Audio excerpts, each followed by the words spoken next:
Qanday qilib bitta maslahat og'irini biznes sherigiga va egasining qizining eriga aylantirdi. Bir kuni taqvodor bir yigit bir olimning oldiga borib, undan nima halol va nima harom ekanligi haqida so'radi. Imom unga boshqalar hisobidan yashama. Otangning hunarida ishla va bu ishda Allohdan qo'rq dedi. Yigit qaytib borib onasidan otasining kasbi haqida so'radi. U ikkilanib turdi, keyin pichirladi, otangiz og'ir edi. Yigit chalkashib qoldi, lekin taqvodorlik bilan buni sinab ko'rishga qaror qildi. Shunday qilib, u odamlarning uylariga yaqinlasha boshladi va biror uydan og'irlik qilmoqchi bo'lganda, imomning nasihatini eslab, orqaga chekindi va bu qo'shni, bu esa yetimxona deb o'yladi, toki og'irlik dindor odamga yarashmasligini angladi.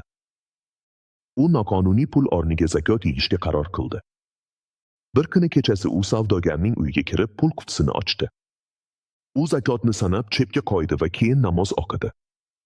Savdogar yigitning ibodat qilayotgan ovozdan uyg'onib ketdi va hayrat bilan undan, "Sen kimsan?" deb so'radi. Yigit o'z hikoyasini aytib berdi va savdogar hayratda qoldi. Uni qiziga uylantirdi va o'ziga sherik qildi. Shunday qilib, kim Allohga sodiq bo'lsa, Alloh unga rizq va izzat eshiklarini ochadi.